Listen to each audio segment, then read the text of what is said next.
Performance Remix.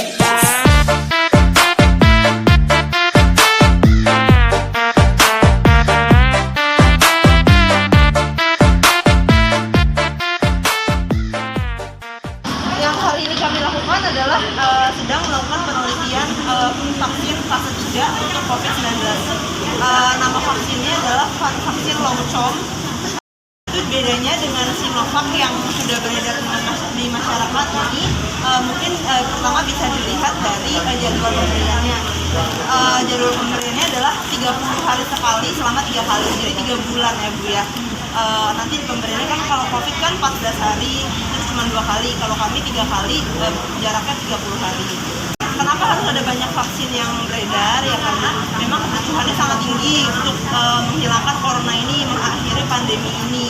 Diharapkan nanti masyarakat makin banyak pilihan, makin banyak yang divaksin. Jadi herd immunity-nya segera tercapai dan COVID segera hilang diharapkan. Jadi memang ini kan sifatnya penelitian Ibu. Jadi kita masih menilai dulu keamanan dan keefektivitasan dari vaksin ini. Kalau tapi ini sudah fase 3, jadi sudah lewat fase 1 dan fase 2. Di mana fase 1 dan fase 2 itu nomor 12 ya. Ya udah sekalian ingat ya Bu ya. Fase 1 dan fase 2 sudah lewat dan keamanannya juga sudah teruji.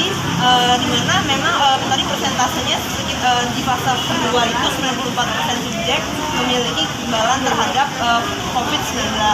Jadi ini kita masuk ke fase 3 dengan subjek yang lebih besar. Jadi kalau fase 1 masih puluhan, fase 2 ratusan, fase 3 sudah ribuan. Dinilai terus efektivitasannya. Dan ini sifatnya sukarela, kembali lagi, jadi tidak ada paksaan. Itulah kenapa saya harus menjelaskan dulu ke Ibu supaya menikmati dan bisa memutuskan sendiri apakah mau lanjut atau tidak. Karena ada beberapa kriteria yang harus dipenuhi. Yang pertama usianya harus 18 tahun dan kurang dari 60 tahun. Sudah tanda tangan lembar ini dan mungkin untuk ibu-ibu yang masih usia subur diharapkan untuk tidak hamil dulu dalam jangka waktu 2 bulan setelah dosis vaksin terakhir. Jadi kurang lebih 4 bulan ini ya Bu ya, itu tidak hamil dulu. Kenapa ya? Karena belum ada studi lebih lanjut yang menilai keamanan vaksin ini ke janin, apakah dia bisa menular lewat placenta atau tidak. Kemudian selain itu akan dilalui beberapa pemeriksaan dulu. Jadi nggak kayak vaksinasi massal, kita ada banyak pemeriksaannya. Nanti di swab, kemudian diambil darah buat cek antibody, dan untuk itu akan dicek urin. Jadi untuk periksa apakah sedang tidak hamil atau tidak. Apabila semua negatif, maka berlanjut ke pemeriksaan fisik, pemeriksaan oleh dokter. Ada beberapa orang yang tidak bisa ikut, kayak misalnya lagi batuk, pilek, sesak napas, bersin-bersin, radang, tenggorokan, semua penyakit yang mengarah ke COVID itu diharapkan untuk tidak ikut sekarang. Tapi kalau misalnya mau kondisinya diperbaiki terus dahulu bisa ikut. Karena kenapa? Karena kita memang cari subjeknya yang sehat walafiat. Jadi yang memang negatif semuanya, belum ada pernah terpapar COVID sekalipun. Dan mungkin ada beberapa penyakit-penyakit lain yang nantinya akan dokter tentukan sendiri apakah bisa ikut atau tidak. Kayak misalnya wanita menyusui atau wanita hamil tidak boleh ikut. Kemudian yang udah pernah dari vaksin sebelumnya, yang pernah alergi terhadap vaksin.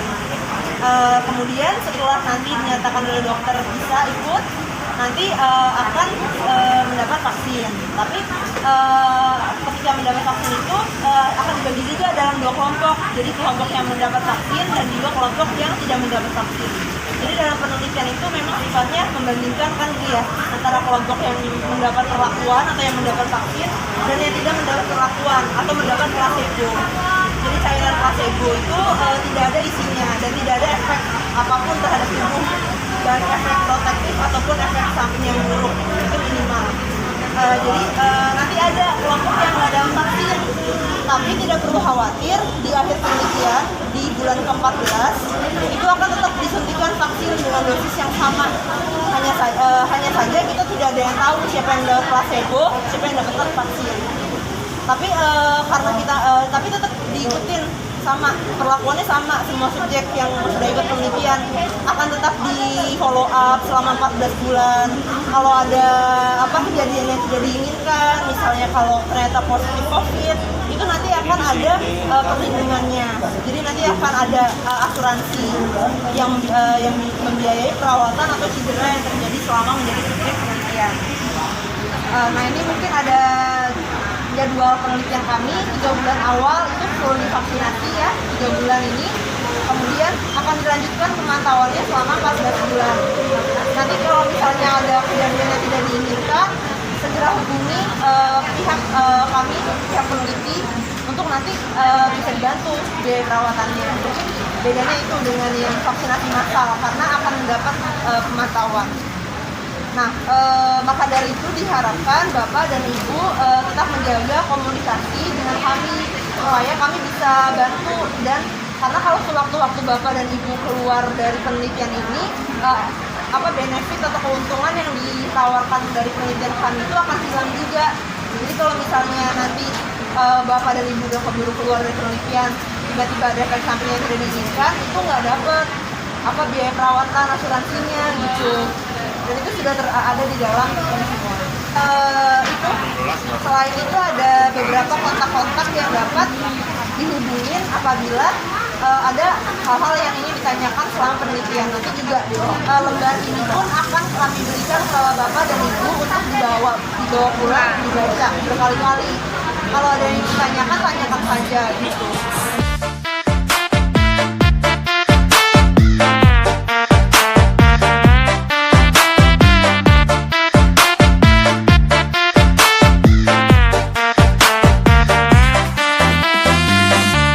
Berawal viral di dunia maya tentang virus yang mematikan.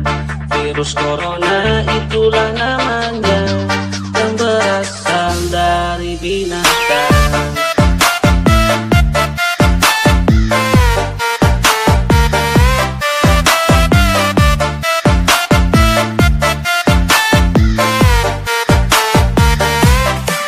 Virus corona bukan sembarang virus, efek sama deh apa kelakuan. Diri tak baik di muka, di belakang batu sudah istilah sekarang. Taman corona.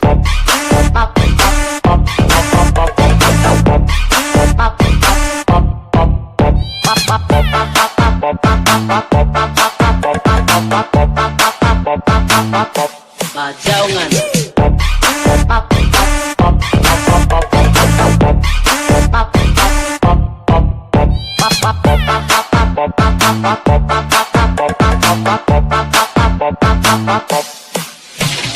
Gorontalo Remixer Club Performance Remix.